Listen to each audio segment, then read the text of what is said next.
today, and Marmalade generally, I think is just one of those hugely valuable spaces that brings together people from different disciplines, organisations and experiences. And as we're emerging from the pandemic through, which taught us so much and changed so much about the way we work and opened up opportunities, we're now kind of facing the impact of the cost of living crisis.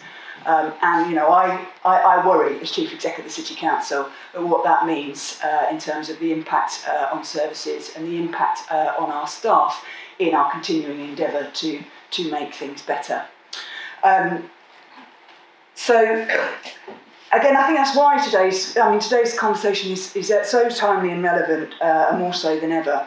There are already great things happening, and I know we're going to hear lots more about that today, but I'll try and be grumpy now. The risk of those services becoming overwhelmed with demand, people struggling with really heavy caseloads and workloads, that really leads to the risk of us kind of reverting back into a way where we have to manage that demand through managing it through criteria and thresholds and shunting demand from different services to services in order to meet targets.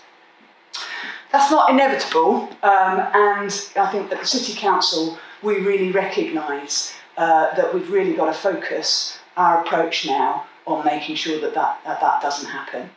And one of the things we've learned through the pandemic, I think we knew it already, but it's so obvious, so evident through that, is the importance of adaptability, of really empowering people who are on the ground delivering services and working with the people receiving those services, and doing that in partnership is absolutely critical. I was in the middle before, because I completely agree. I mean, the power of stories, it's really important to that culture change that we need to drive. But we also do, of course, need to continue to measure outcomes. In a world where competition for funding is getting increasingly fierce and we are accountable for the spending of public money, of course we still need to be able to report that. And when I'm working with, say, health partners to try and agree funding programmes, I need to be able to provide them with that evidence. But that evidence and measures is also really important in helping us to understand the impact of what we're doing on people. Yeah, that's right, isn't it? And ensuring that we're taking that data and making sure that our work is evidence-led. So I think there's definitely more that we need to do to shift the balance from measuring for control to measuring to improve our understanding, to learn about the complex problems that people have and the people who are experiencing them. So that we can shift from our thinking about measurement for accountability and control to more about in how we adapt and improve our processes. So, as I've said, I think we recognise the need to do that's got to be part of our approach across the City Council going forward. And there are lots of people in the room, I'm glad to say, who are more qualified than me to speak about some of the approaches that are going on, and I think you'll hear from some of them later on. But I did just want to highlight a few examples, and I'm probably... 30 seconds. Okay, 30 seconds. First example, Health Inequalities Project. This was about recognising we had a lot of people in our housing services who were really high users of those services, who were also not engaging well or high users of health services. There was a project that identified through data a target cohort group and that the underlying problem was mental health. And so we had a 2-year programme which embedded mental health workers in our housing services. The project was hugely successful. I think the thing I want to bring out about that example are 3 things. One, the funding came with a high-level objective, funding from the City Council and the CCG, and it said we wanted to do a project which pilots and demonstrates real impact on health inequalities. That left us with the freedom to then spend a period of time really getting into the data, understanding the right group of people to work with on that and designing our programme. If we'd done it the other way round and we'd had a whole set of criteria attached to that funding, I don't think we would have started in the right place. The second point about it is how those health workers worked. They were very, very people focused, getting out, talking to them, chunking down the different issues that people were experiencing, and at the same time upskilling people in our housing team to do more of the same, therefore kind of building a legacy. And then the third piece is the rich evaluation that happened as part of that whole project throughout. Storytelling, or as we sometimes perhaps incorrectly think of it, interviewing people. But that was really important throughout in terms of people who were benefiting or who were using the service and needing the service, and those who were delivering it. And the outcome of that has been such a rich valuation that's gone on to inform a number of other pieces of work and programmes across the council, which I was going to tell you a bit about, but I took too long in an attempt to be grumpy. My colleagues in the room will do a much better job later. Thanks for listening. Hi there everyone, welcome to the wonderful building that is the old fire station. I put a few words down here with some help, a little about my story. Hi, my name is, first and foremost, if I can just start with this. My reading is not great, so if you can bear with me, you all look pretty friendly out there, so hopefully it will go okay. My memory's even worse, so memorising it just wasn't an option. So, yeah, if you can bear with me slightly. Hi, my name's James. I've been coming to the old fire station now for a few years. This building houses two organisations: Crisis, the homeless charity, and the arts at the old fire station. Over the past 3 years, I've experienced the form-filling, box-ticking culture in place across many services. But coming to the old fire station, I experienced something different: storytelling. I would like to tell you a little bit about my personal story and the effect that these approaches towards my assessment evaluation have had on me. Nearly 4 years ago, I suffered a breakdown in my mental health, leading to the demise of my marriage, my family life, and the collapse of my business. The people around me saw this happening and tried to help by contacting the relevant services. Many forms were sent out to me to fill in, but with limited education, and in fact I came away from school with no grades. Completing these forms was difficult for me, if not nigh on impossible. I couldn't understand the questions, the terminologies, and how to answer the reductive yes or no boxes. Despite trying to fill out these forms again and again, I managed to do so unsatisfactorily. This ended up with me being unable to cope, and even with help from my family, I became homeless and destitute.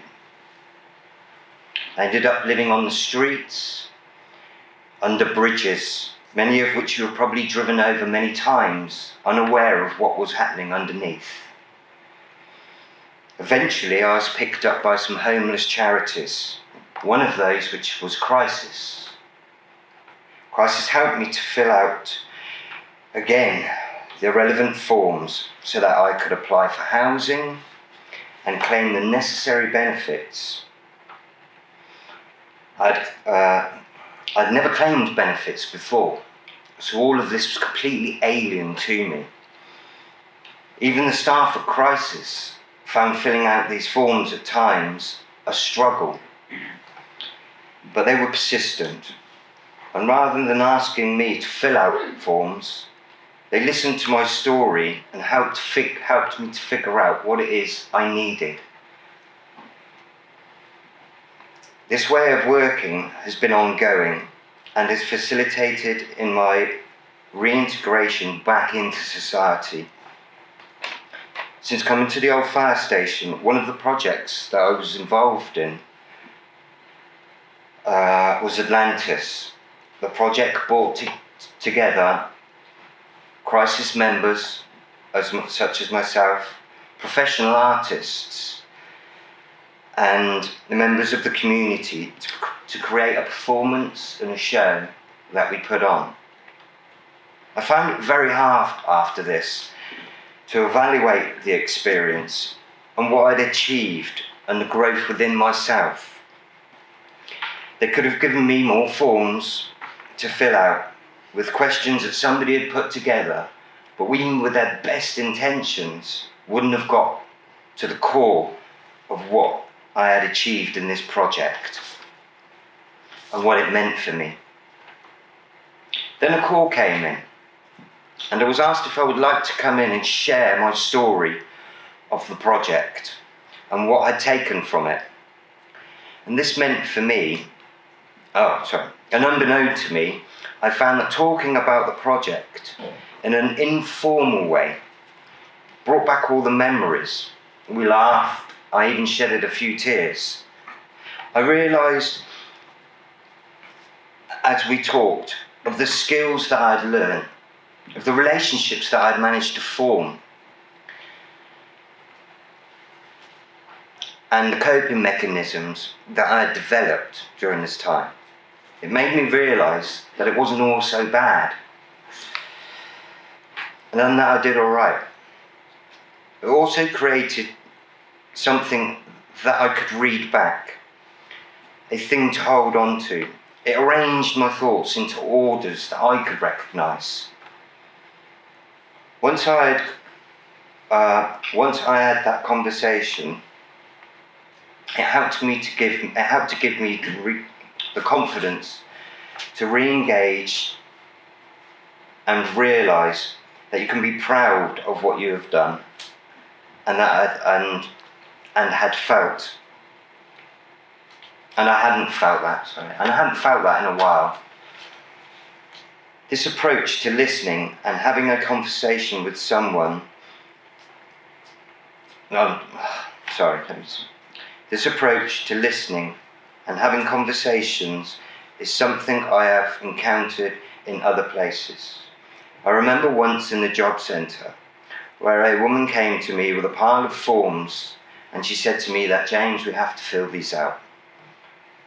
My brain was pinging all over the place. I was sweating and my anxiety was shooting through the roof. So the woman pushed these forms aside and she said, "Shall we just have a little chat?"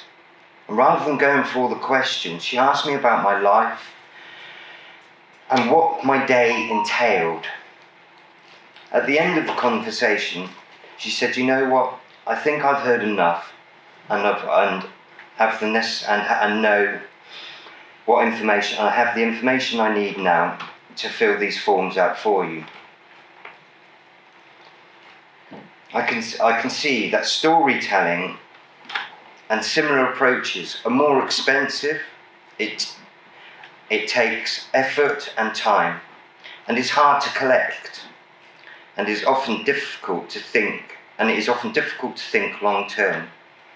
But I think in the long run, starting with asking people what's important to them has the potential to save time and money. If I'd been sat down in a room and had a conversation and felt listened to, surely it would have been easier to figure out how I could have moved forward. Then you have a person who can recover faster, get back to work, who can engage into society. Something that I've learned from my experiences is that asking questions doesn't mean that you always get the right answers. To really learn about people's experiences and what they need, you need to start with listening. That's me. Thanks very much. Hi everyone, my name's Susanna. I work for a funder called Impact on Urban Health. With the last 2 years exclusively socialising and meeting people virtually, it's both really exciting and quite daunting seeing so many faces in real life. But I'm really happy to be here and to share a little bit about our experience as a funder, how we're grappling with measurement, how we want to make it more meaningful, and what some of the challenges and tensions are, because we don't at all have all of the answers, and we're really excited to be here and to listen and learn and to keep our thinking developing. So we are a funder focused on health inequalities that are common in Lambeth and Southwark in South London. We're focused on 4, which are up on the screen behind me. So the ones on, I think on your right, if I can calculate that quickly, are the areas that I work in on impact on urban health, so supporting how we can learn from the funding that we do. And my colleague Alice, who's here and might give us a quick wave if we're lucky, focuses on the other 2. So we're really interested in these particular health areas. They're really problematic in Lambeth and Southwark, but we also believe that they may be common and have relevance to other urban areas too. And for each of these different areas, we fund work over a 10-year period, so we're interested in kind of long-term learning in these areas. Clicker. So how do we work? We believe that a lot of these health inequalities are influenced by the social determinants of health. So what we mean by that, where people are born, grow up, live, the conditions that they work in and live in affect people's health outcomes. So we're very much interested, looking at the right-hand side there, on the environments that people are in, on the systems that affect those environments. We are focused on those upstream issues, if you like, the preventative things, or the things in our lives that cause health outcomes later along the line. To give a concrete example, in the childhood obesity area of work that we fund in, and which I work quite closely with, we believe the evidence shows that the food that we have access to in the environment around us can really impact the choices we're able to make. So the projects that we fund and want to learn about are all around how can we change the food environment that we're in, how can we change the system that affects our food environment. So that's the type of work that we're really interested in. And in these areas, in these 4 different health areas, there isn't a really, really solid evidence base existing about what works to change them locally in environments and in the system. So we talk about being a test and learn funder. So we're interested in funding work and generating evidence about what works to tackle those issues in our place in Lambeth and Southwark.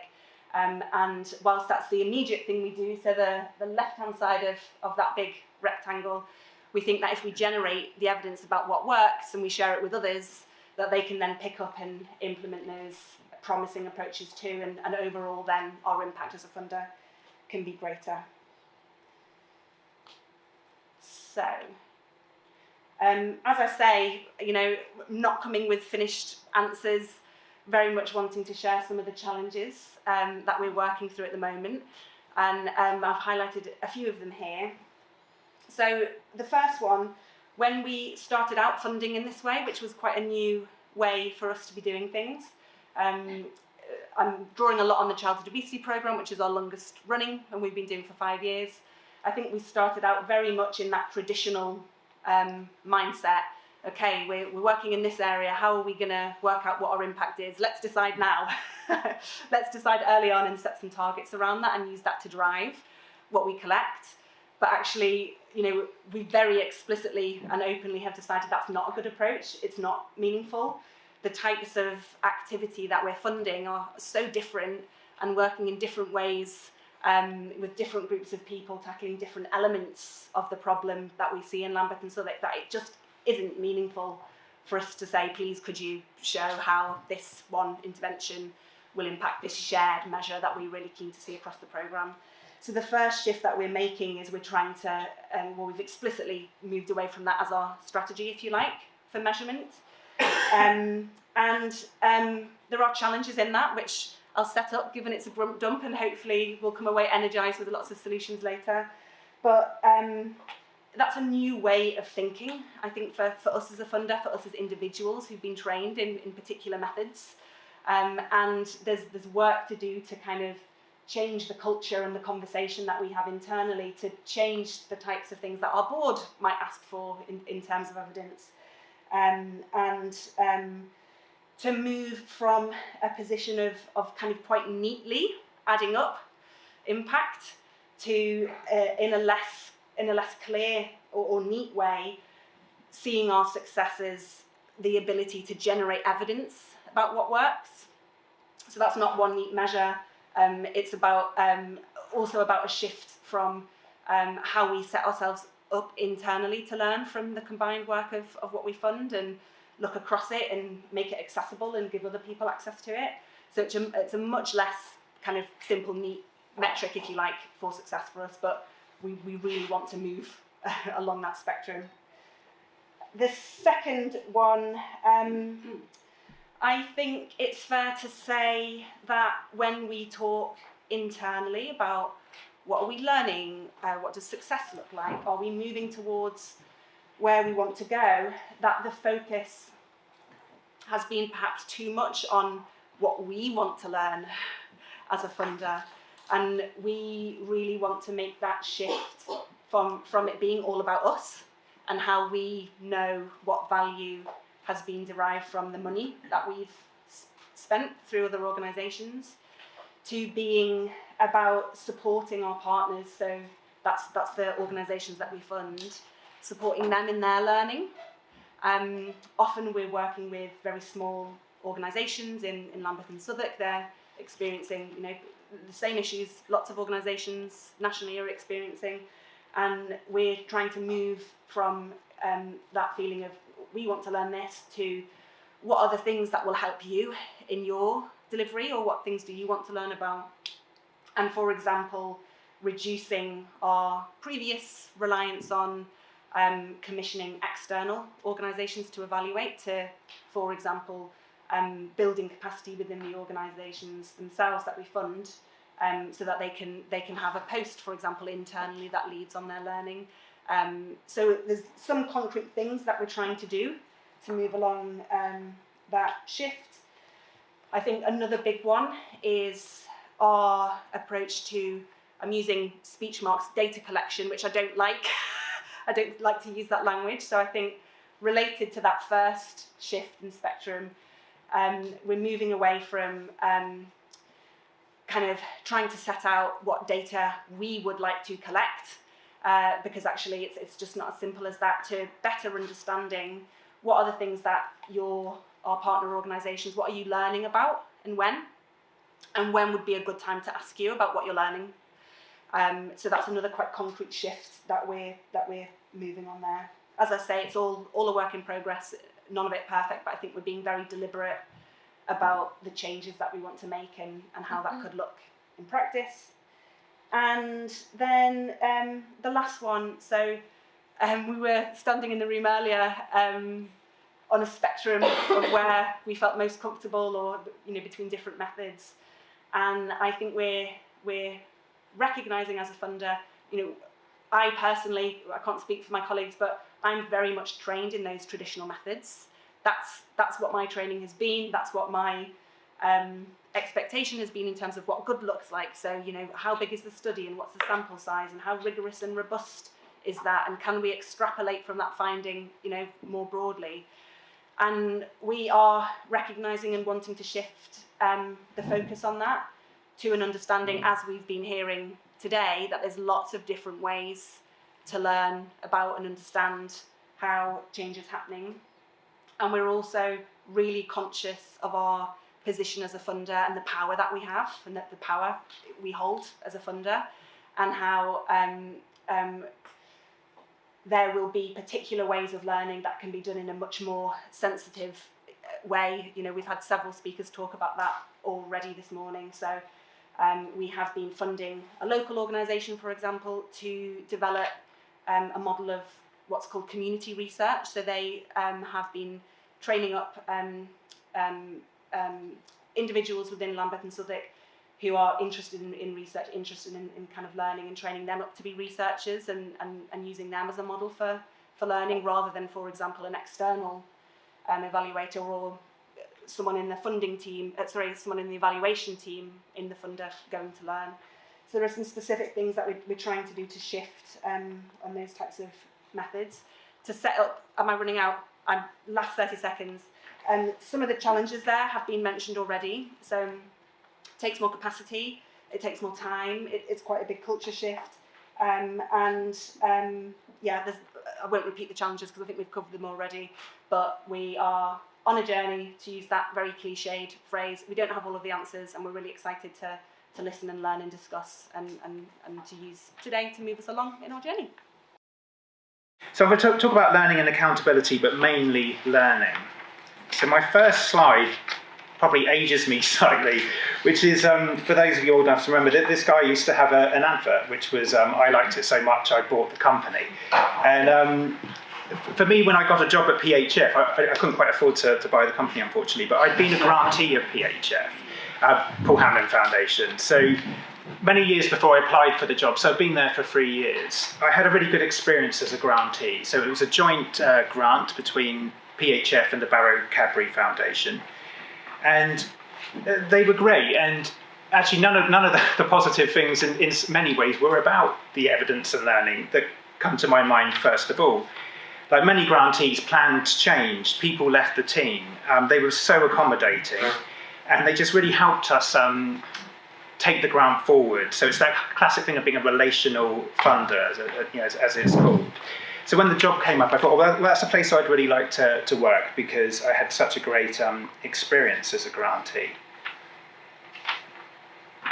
This is the only kind of text-based slide I've got, so it's very jargony. I'm not going to probably read it all out. But in our strategy, now I am at PHF, in terms of like our attitudes to learning, we talk about it being a collective effort, exploring what's worked and what's not. And we support those we fund to collect, share and use evidence in order to generate quality learning. What we don't say, this is in our kind of strategy document, is who that learning's for. And I think that's the single most important thing. And basically that learning on the whole is not for us as the funder, it's for the grantee. So we have 400 grants a year, and there's possibly 400 ways of measuring that, or whatever route the grantee wants to go down to evaluate that grant. So it sounds a bit chaotic, I know, but what I'm trying to say is, as a funder, we tend not to aggregate. We don't give one single method for people to evaluate with, which is generally seen with a lot of kind of peer funders, the route we want to go down. Not to be too prescriptive.